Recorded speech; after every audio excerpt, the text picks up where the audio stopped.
Stu Keays, and I'm going to be your host and narrator and guide for the Skullbaby Experience. The Skullbaby Experience. We're gonna be looking at the life of a talented young actor. We're going to see some images that have never before been seen, and we're going to talk to some of the people, real people, whose lives were touched by him. Nobody knew where Skullbaby came from originally, until his best friend Sean Grattan provided us with this interesting video. Skullbaby was born right in front of my eyes.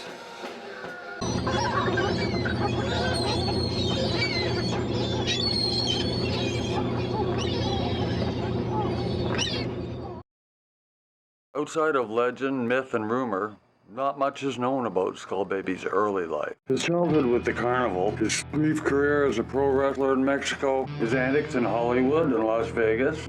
How can we ever separate fact from fantasy? When Skullbaby returned to Hamilton, he returned as a man with a dream. The dream to be a star. He was naturally drawn to places where Hamilton's artists, actors, and filmmakers congregated. With his rugged good looks and boyish charm, Skullbaby soon gathered a following of starry-eyed young women and was seldom without a place to sleep. Songwriter and musician Sam Sarkis reminisces. Yeah. I remember Skullbaby coming to town. Yeah, all of a sudden, all the girls were coming up to me saying, Skullbaby this, Skullbaby that. Who the fuck is Skullbaby? I love Skullbaby. I love Skullbaby. Personally, I found Skullbaby to be an obnoxious little creep. So of course, the attraction is purely sexual. Skullbaby spent the night at my place one time. In the morning, he was gone. I discovered he ate all my granola bars. And Fluffy, my hamster, he never even messaged me later. You know, a guy really couldn't ask for a better friend than Skullbaby. He began getting background work in local no-budget films, often as an inanimate object. Aside from the usual horde of groupies that pursue every musician, actor, and bus driver in Hamilton, Skullbaby's unique charm also attracted some rather remarkable women. Among them, renowned artist, musician Juliana Lachance. Well, the first time I met Skullbaby, I was repulsed by the very thought of him, by the very image of him. Everything about him just repulsed me. I never encountered such a dark spirit, but I became so enchanted by his darkness. It was so dark, and it just inspired me, this part inside of me I never experienced before. Classical musician and actor Marianne Grattan. I fell for Skullbaby the first time we met. He was beautiful. During his rise to stardom, he was all joy and bright lights. What really got to me, though, was an intuition. Beneath all the bright lights were dark alleys. Dark, filthy, slimy alleys that I wanted to explore. And, of course, the main woman in Skullbaby's life during his heyday, actor and militant vegan fundamentalist Fiona O'Reilly. The early days with Skullbaby were so wonderful. I've never been happier. I've never been so happy. I truly believed he loved me and would never cheat on me. We talked for hours about our future together.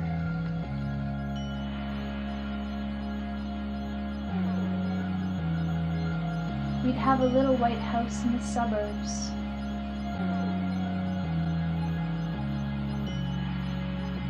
And a big yard for Skullbaby to play in.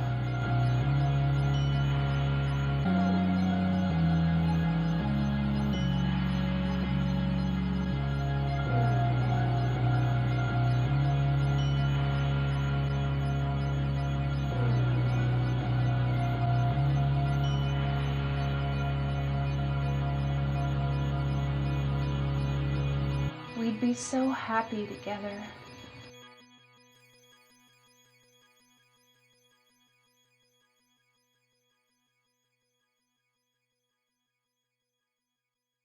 In retrospect, it now seems that actor and artist Kelly Gallinger was highly instrumental in Skullbaby's eventual success.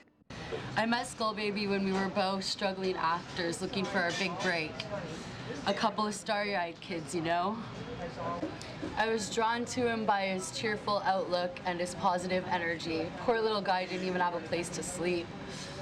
He moved into my little place and it was wonderful. In the spring of 2009, it got around that a cast and crew were being put together for a major no-budget short film. A newcomer was sought for the role of a brilliant and beautiful young student. I auditioned for this amazing role as a brilliant student at some weird college. I felt in my heart that this was my shot at the big time. And I got the part. Skullbaby was so supportive. He helped me rehearse my parts night after night, over and over again. I swear he knew that part better than I did. I showed up late that first day of shooting, and so I guess I was like the last one to know that Skullbaby's friend Kelly was a no-show and that and that Skullbaby would be playing the college student. But you know, once the camera started rolling and the director yelled action, I was amazed. I was amazed. He brought that character to life. I think she's dead. There's something wrong with her. There's nothing wrong with her. She always finishes at the top of the class. This course isn't so easy that even the dead can pass. You know what? I'm gonna publish this paper. I swear I'm gonna leave all of you in the dust. In the old days, we used to know we could keep our mouths shut and our formulas to ourselves. I was a technical advisor on that Skullbaby film, as it came to be known. I was really surprised to hear that he got the part of the student. It had been announced weeks before that my good friend Kelly Gallinger had got that prime role. I didn't know Skullbaby at the time, but I knew he and Kelly were really close. I was really impressed with how completely supportive and dedicated Skullbaby was. When I heard she had been on a crack bench and was too fucked up to act, I was like doubly shocked. Kelly a crackhead? Not Kelly. No way. But Skullbaby wouldn't lie about something like that, would he?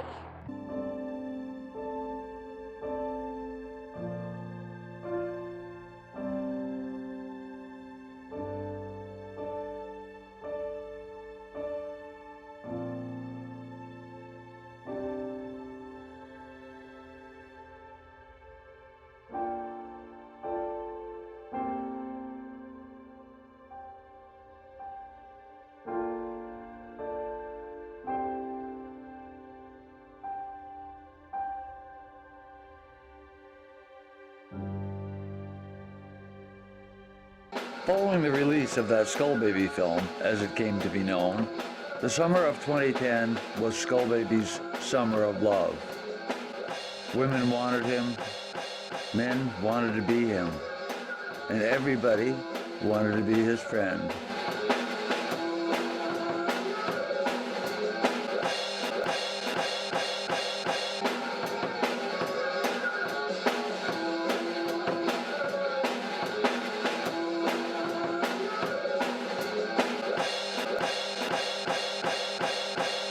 He began hanging out with a strange new crowd and didn't seem to have much time for his old friends anymore.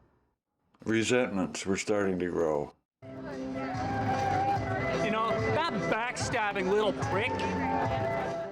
I never did get the full story with exactly what happened with Kelly. She went back to her mother's in North Bay without even speaking to anyone. We traveled to North Bay and talked to Kelly Gallinger. I had the part of the college student. Skullbaby had a bit part as an actress. We met for coffee on the morning of the shoot. He must have put something in my double-double. Next thing I knew, I woke up in a dumpster by the old Pinner Mall. And the rest is history. Filmmaker Yves Raja cast Skullbaby as a British diplomat in his next film. I worked with Skullbaby on the film where he had the part of the British ambassador. Now the British have returned for one more kick in the ass. At first he was great. I know everything about war, and I have the missing limbs to prove it! And I have the missing limbs to prove it! But then he started showing up drunk on set. The hell? Do you have to be Taliban to get a drink around here? Or just not at all. His drinking escalated big time. He was like a different person. He was mean, demanding, and arrogant. A total asshole. His friends tried to help. Skullbaby! Hey, Skullbaby! Hey! Skullbaby! Got too much to drink again. Skullbaby! Hey! Skullbaby, wake up! Come on, buddy, wake up, wake up! But nothing could stop him. Look at that shit, it's gonna kill him. By the end of the film, nobody wanted to work with him. We hated him. He's to Afghanistan. I hate Skullbaby. I painted many aspects of Skullbaby in his many different forms, in different lights of him. After he disappeared, they found all the paintings in his closet under a pile of dirty underwear.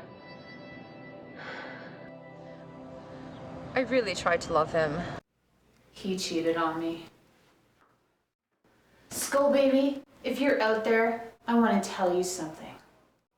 I've moved on, you creep. I got a nice little apartment, a part-time job, and 6 cats. I'm very happy. So, haha on you, idiot. I hate Skullbaby. I hate Skullbaby. I hate you, Skullbaby.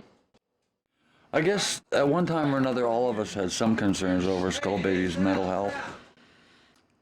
Our research team has recently turned up a report from a psychiatrist that Skullbaby was ordered to attend for some kind of probation, whatever. Anyway, here's Dr. Paul Vader with his assessment of Skullbaby.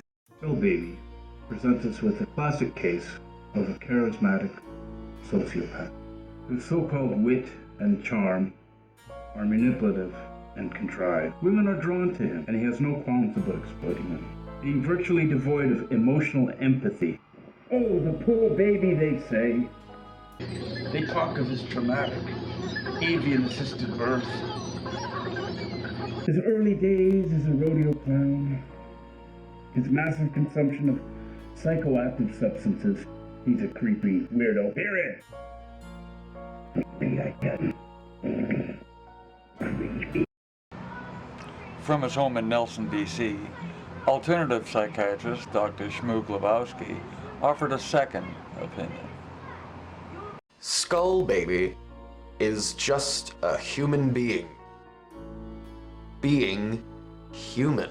Haven't you ever been thoughtless to others? I know I have.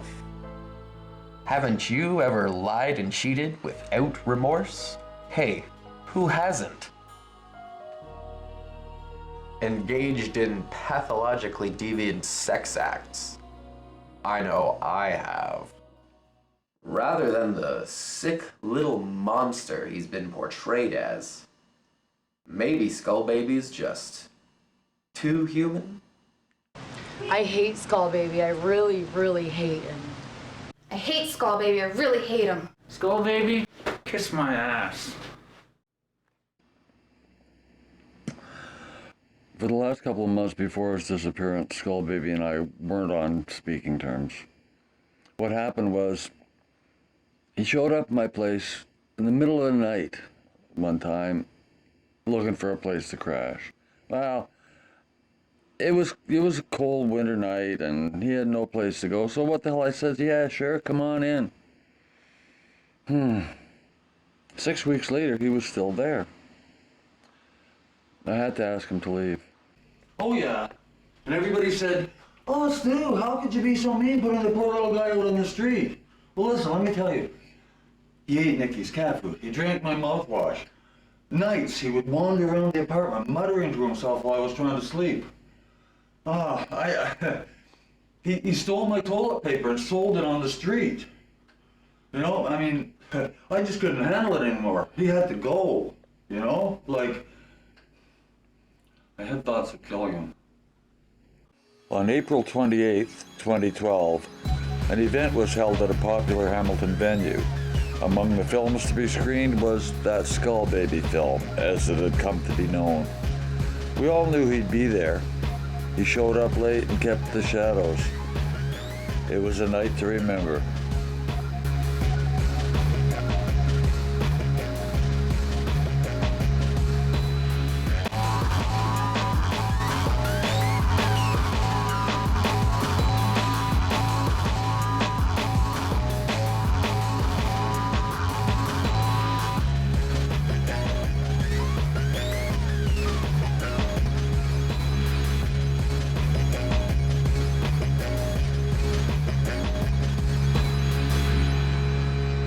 He whispered to me, "Hamilton, if you can't make it here, you can't make it anywhere."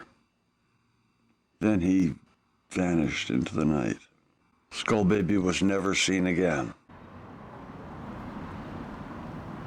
Okay, that was 3 years ago, and despite the massive investigation we did in the making of this documentary, we've yet to come up with one single clue as to what happened to Skullbaby. We've been